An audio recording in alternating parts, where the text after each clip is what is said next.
Ce message vous a été préparé par le Ministry of Unlimited Holy Ghost et vous êtes avec Mauro Dieu d'amour, volume 2, l'avenue du royaume de Dieu. Que la paix et la grâce vous soient données de la part de notre Seigneur Jésus-Christ. Sermon 340, les sentiments et les pensées. Prions. Père éternel, nous te louons, nous te remercions. Tu nous as gardés, tu nous as protégés. Merci Seigneur. Au nom de Jésus-Christ, Père, nous prions que ton nom soit sanctifié, que ton règne vienne et que ta volonté soit faite sur la terre comme au ciel. Au nom de Jésus-Christ, Père, nous prions que ton Esprit Saint ouvre nos cœurs, nos pensées, nos oreilles, afin que nous puissions écouter, comprendre ta parole. Père, nous voulons être dirigés par ton Esprit Saint. Nous voulons être aussi humbles pour accepter les commandements de ton esprit. C'est au nom de Jésus-Christ que nous prions. Amen. Aujourd'hui, on va lire en Romains, chapitre 12, verset 2, où la Bible nous dit « Ne vous conformez pas au siècle présent, mais soyez transformés par le renouvellement de l'intelligence, afin que vous discerniez quelle est la volonté de Dieu, ce qui est bon, agréable, parfait. » Ça, c'est en Romains, chapitre 12, verset 2. Être libéré de la pauvreté. Ça, c'est le titre d'aujourd'hui. La façon dont vous vous voyez importe, mais aussi la façon dont vous voyez les autres. Et tout cela est dans l'esprit, dans les pensées. L'image que vous avez de vous-même a un impact direct sur votre comportement. Vous ne pouvez pas simplement fuir cela. Mettons-nous d'abord d'accord sur le fait qu'il y a deux types de pauvreté. Le sentiment de pauvreté et l'apparence de pauvreté. Un homme qui se sent pauvre est une interprétation de différents faits qui indiquent à l'homme qu'il ne va pas joindre le deux bouts avec un type de vie qu'il a choisi. L'apparence de pauvreté est d'autre part l'interprétation de différents traits que autres ont vus sur quelqu'un et ils pensent aussi qu'il ne parviendra pas à joindre les deux bouts selon une norme qu'ils ont établie dans leur esprit. Une chose est claire, en réalité, il n'existe pas de seuil de pauvreté. C'est juste une norme qui est établie par certaines personnes.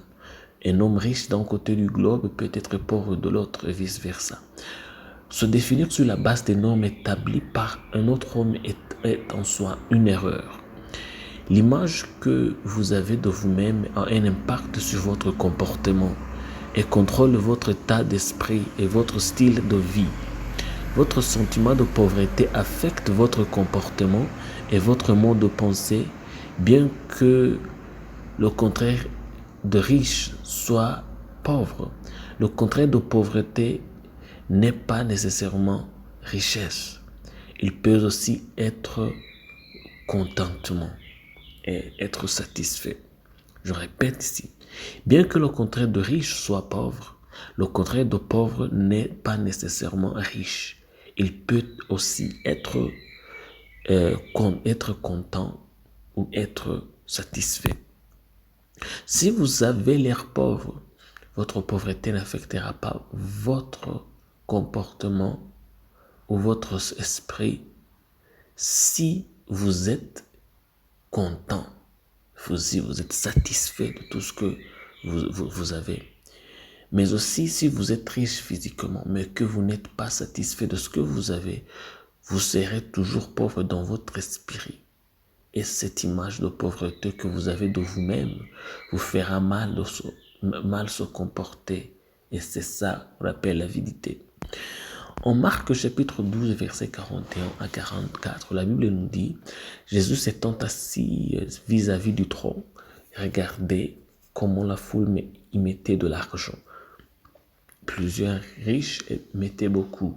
Il vint aussi une pauvre veuve. Il y mit 2 petites pièces, faisant un quart de sou. Alors Jésus ayant appelé ses disciples leur dit, « Je vous le dis en vérité, cette pauvre veuve a donné plus qu'aucun de ceux qui ont mis dans le trou, car tous ont mis de leur superflu, mais elle a mis de son nécessaire, tout ce qu'elle possédait, tout ce qu'elle avait pour vivre. » Ça c'est Marc chapitre 12, verset 41 à 44. Alors nous voyons bien ici que les offrandes aussi, ils sont donnés en fonction de l'état de l'esprit de celui qui va donner. Alors vous regardez pendant le miroir de vos voisins, ou de vos amis, de vos pères, parce que définitivement vous recevrez une fausse image de vous-même et vous vous voirez mauvais. Voyez-vous dans le miroir de la parole de Dieu. Nous n'aurons pas la même fortune dans ce monde. Nous ne pouvons pas, mais nous pouvons avoir la même quantité de satisfaction et de contentement. Et c'est ainsi que vous vous libérez de la pauvreté de l'esprit. Prions. Père éternel, nous te louons, nous te remercions. Que ton nom soit sanctifié, que ton règne vienne, et que ta volonté soit faite sur la terre comme au ciel. Au nom de Jésus-Christ, Père, nous prions que tu ouvres nos yeux afin que nous puissions voir les situations à travers tes lentilles et non à travers les nôtres, afin que nous puissions avoir une même compréhension que celle de toi. Nous prions, ô Père, au nom de Jésus-Christ, que ton esprit nous guide, que ton esprit nous dirige, que ton esprit soit nos conducteurs dans tout ce que nous faisons. Nous nous humilions pour être dirigés par lui et nous mettons notre vie, nous mettons nos vies dans les mains capables de ton Esprit Saint et de ta volonté. C'est au nom de Jésus-Christ que nous prions. Amen. La promesse d'aujourd'hui est en Timothée, chapitre 6, versets 8 à 9.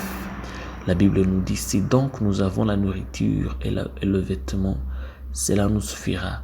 Mais ceux qui veulent s'enrichir tombent dans la tentation, dans la piège et dans beaucoup de désirs insensés et pernicieux qui plongent les hommes dans la ruine et la perdition. Ça, c'est en Timothée, chapitre 6, versets 8 à 9. Que Dieu vous bénisse d'être avec nous, qu'il vous bénisse d'avoir écouté sa parole. Je prie pour vous au nom de Jésus-Christ, que vous soyez bénis, que Dieu vous remplisse de sa parole, qu'il vous remplisse de son esprit, qu'il vous remplisse de l'amour, qu'il vous remplisse de l'humilité, qu'il vous remplisse de la foi, qu'il vous remplisse de la patience et de l'endurance. Au nom de Jésus-Christ, je prie pour vous, que vous soyez dirigés par le Saint-Esprit dans tout ce que vous faites. Je prie pour vous que la main de Dieu reste avec vous, que le royaume de Dieu reste avec vous, que la volonté de Dieu reste avec vous, que tout ce qui est bon qui vient de l'Éternel soit et reste avec vous, et que tout ce qui est en vous qui ne vient pas de l'Éternel soit éliminé au nom de Jésus-Christ. Que Dieu vous bénisse. Amen. Soyez un partenaire de Dieu. Suivez et recommandez notre page Facebook et notre chaîne YouTube. Partagez la dévotion avec vos proches. Lisez et écoutez tous les jours et vous verrez vraiment Dieu dans votre vie. Que Dieu vous bénisse. Vous pouvez retrouver les links dans la description du vidéo en dessous. Cet message vous a été préparé par le Ministry of Unlimited Holy Ghost et vous a été présenté par Mahoro Dieu d'amour. Que la paix et la grâce vous soient données de la part de notre Seigneur Jésus-Christ. Amen.